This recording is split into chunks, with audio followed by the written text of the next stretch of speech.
Okay, so I recently took a trip to Costa Rica and Colombia, and first of all, those places are absolutely amazing. Just crystal clear waters in Colombia to be specific, and Costa Rica, again, very scenic places. I'm gonna put a little video link right here so you guys can see and get more details on that. But anyways, I met a lot of people in those places, and specifically in Colombia. You know, Colombia is very cheap compared to the United States, and you know, more specifically compared to the Bay Area, which is where I'm from. And that brought up a question, you know, what if I retired in a different country? Maybe, I don't know, maybe that could be a possibility. And I did stumble upon a video by CNBC Make it, and that video is called How I Retired Early at 39 in Mexico City with $660,000. So we're gonna see how this person does it.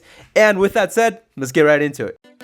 In traveling, I saw how other countries and societies treated work. How in America, we are so focused on what you do and how that defines who you are. It's hard to describe how much happier I am now.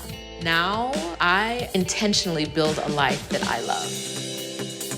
I am curious, you know, what does she do for work? That's one of the things. A lot of people who retire, you know, out of state, they just work online. So I'm curious to know what she does. You know, obviously it'd be great to have a job that does that, you know, allows you to work remotely. Also, does she have any investments? You know, let's take a look at that as well. You know, maybe does she have credit cards? Does she have any debt? You know, we're gonna try to see if we can figure those answers out. Let's keep going. I'm Rashida and I'm 42. I retired to Mexico City from the United States. Before I retired, I think we missed something. So she's a former consumer auto finance lawyer. So she was a lawyer. Okay, all right, let's keep going. Before I retired, I was a consumer auto finance lawyer. My last salary was about $200,000 a year.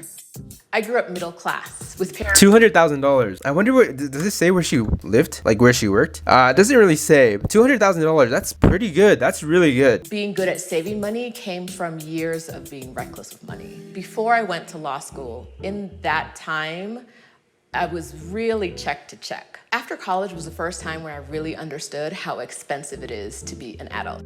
I was working as a receptionist, and I realized I couldn't afford myself. So I knew I needed to do something else to be able to live the life I wanted to live, and that thing was law school. I went to law school at the University of Virginia. By the time I left law school, I had about $200,000 worth of student loan debt between undergrad and law school. $200,000 in debt. You know, I don't know if that's good or not. Obviously, that's not good. You know, having debt is not good at all in any circumstance. But compared to being a doctor, they get into like 400,000, that range, you know, double. So, I mean, it's not great, but it's not terrible. After graduating, Rashida bought 2 houses in Ohio as investment property. Okay, I've heard a lot about Ohio and investing there. I heard it's really good. Never really looked into it too much, but I just kind of keep hearing the same thing over and over. So let's continue.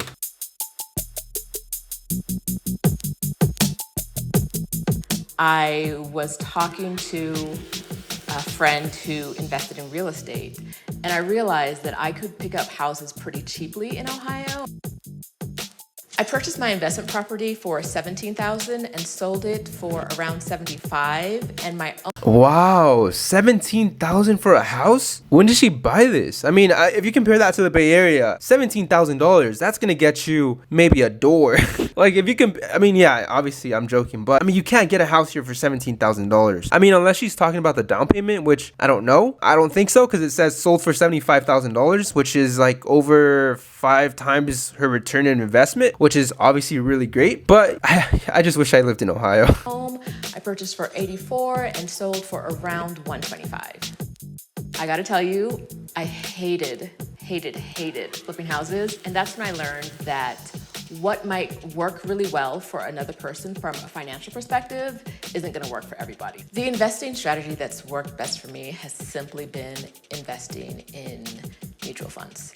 So I'm very much... You know, she's got a point, especially in this market. If you guys follow the stock market at all, you guys know that it's been doing really bad. But my mutual funds, my, you know, investing in, you know, for example, VFIAX, it's actually doing really great. It's definitely outperforming all of my other stocks, and I'm actually in the green compared to my other ones, my other portfolio. So very good advice. In the stock market, hands off, give it to a brokerage firm, invest it in one of their mutual funds, set it and forget it.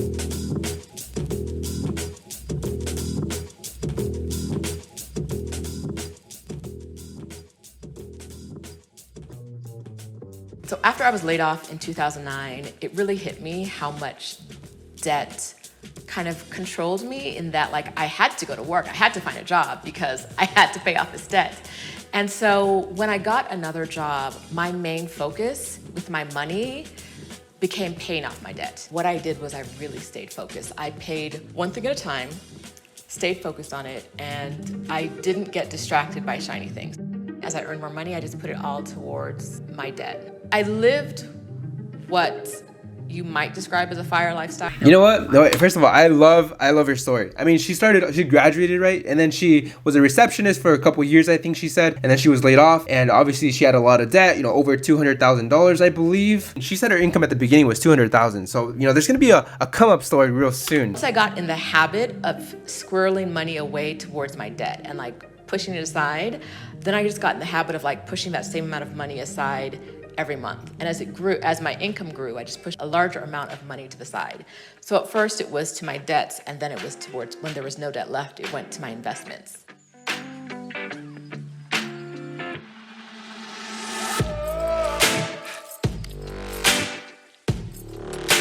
Without the layoff, I would still be there. And even with the layoff, I was second guessing my decision to go travel.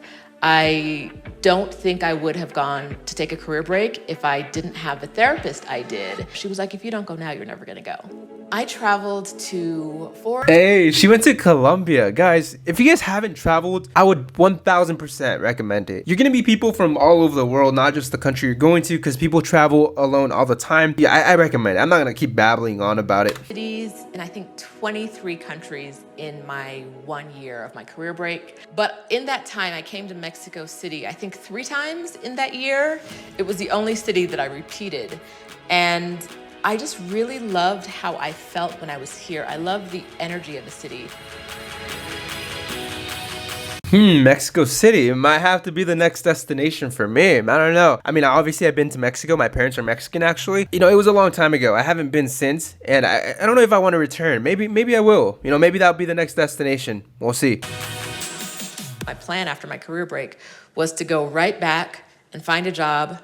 I'd be in a better mood and I'd go back to a different job and things would be fine. But traveling and seeing that the way we work ourselves to death in America is not common around the world made me realize that I could have a different life if I made the choice to have a different life.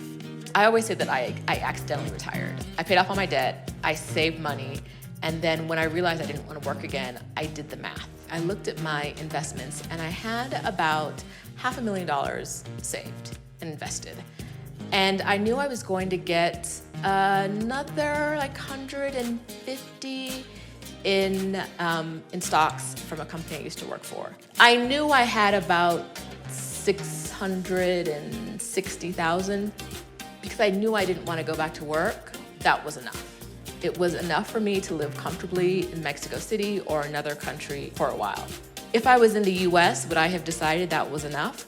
Probably not. Yeah, definitely not. I mean, it depends on what part, right? But let's take a look at what the average income is in Mexico City. So give me 1 second. The medium salary is 32,000 Mexican pesos, which is $1,660 a month. Whoa, that's kind of high. I can't even lie. America doesn't really tell us when enough is enough. People who want to retire, they have to, on their own, decide how much money they need in order to retire. Where you want to retire, what your lifestyle is going to be, what your expenses are. But that's all part of doing the math that I described earlier. In a typical month, I spend about $2,300 to live in Mexico City. While the cost of living in Mexico is cheaper than the US, the cost of living in Mexico City is higher than a lot of Mexico. So it's a cheaper city to live in, but it's not necessarily a cheap city to live in. One of the things I love to do in Mexico City is exploring the neighborhoods. They're usually really great places to hang out with my friends and to see, kind of like look in on what the neighborhood is doing. Okay, I want you guys to take a guess. They haven't said what she does for work. Maybe she does all investments. That's the way she lives now. But I don't know. I don't know. Is that something that you guys would do? I feel like I would never do that. Just living off investments and doing nothing. I feel like I would have like a passion project or maybe something to like, make money, a side hustle of some sort, maybe work virtually. But leave a guess in the comment section, maybe guess, what you think her job is at the moment. And I have a couple of favorite dessert places in town, including some gelato shops that I love. Yeah. This is good, Joe. I do have a temporary visa. I have a visa for 1 year. It's a residency visa. I came down initially on a tourist visa, and I rented my apartment while I was on a tourist visa, and I did everything while I was on a tourist visa. But I knew I wanted to stay here, and I didn't want to keep making trips back to the States to stay here, so I got my temporary residence visa, and I will renew it, and then in 4 years, I can get my permanent visa. Welcome back, my name is Rashida, and you're here watching Shida's on the Moves. Today we're talking about life in Mexico City and all the things I love about it. I knew it. I think I've seen her actually on TikTok. Maybe. I don't know. There's a woman that I see on TikTok. She has curly hair as well. I don't watch her TikToks all the time, but I know she has curly hair, and it could be her. Mostly women were reaching out to me and saying, oh, like you took a career break? I want to do that too. Can you tell me more about it? And eventually I realized that this could be a business. And so I became a career break coach. I help women who want to take career breaks, leave jobs that don't deserve them behind, and go travel the world or move abroad and just do what makes them happy. So I'm helping other women, and specifically Black women, realize goals that they didn't even know they had. A lot of times I hear from women who were like, I've always wanted to live abroad, but I didn't think it was possible. And so a lot of my time is spent showing people the possibilities and talking to them about what their life could look like if they made the leap too. Rashida makes $3,000 to $5,000 per month from her consulting work. That's really good. That's actually really good, and she loves it too. I know for a fact she loves it, because once you travel, you just want to get that experience to other people, and I know for a fact she loves it, and that's great for her. The income that I'm getting from this prevents me from having to withdraw anything from my investments. So I very rarely touch my investments, so they're continuing to grow. A lot of people think that retirement means you're not working at all. And if you are working, you're not really retired. I consider myself retired because I only do work I love, and I only do it when I want to. I don't work more than 4 days a week. I take weeks off at a time. I've taken months off, and I will again. And I just do the work I want to do when I want to do it. I was the best version of myself when I traveled, in that I was open, I was not stressed, I was allowed to do whatever I wanted to do. The only person who could make demands on me was myself. When I had the opportunity to rebuild my life from scratch, making every decision I wanted to make, I made the decisions that made me happy, and I can't imagine from now into the future ever making decisions that don't bring me this joy. I'm very open to what's next. So it's Mexico for me right now. I can see myself in other places for months at a time. I don't know, but Mexico is it forever. I am open to whatever comes my way, but for right now, it's definitely Mexico City. Yeah, I mean, she's got a point. You know, you don't have to retire in the United States or wherever you're at. You can move around. And that's something that, I never really thought of. Made me think that I don't really need a lot of money to retire abroad if I want to do that. You can do it with $660,000, which is what she did. You can do it with $500,000. If you live in, for example, Colombia, which is a little cheaper. So this has definitely opened my eyes. Definitely something that I'm considering. If this video gets 1 like, maybe I'll retire abroad and film that. I'm just joking. But anyways, I think that pretty much sums up the video. If you guys want me to film any other videos, if you guys have something in mind, let me know in the comment section below. But with that said, make sure to leave a like, subscribe if you're new, and I'll see you guys in the next video. Peace out. There goes a sight from my soul.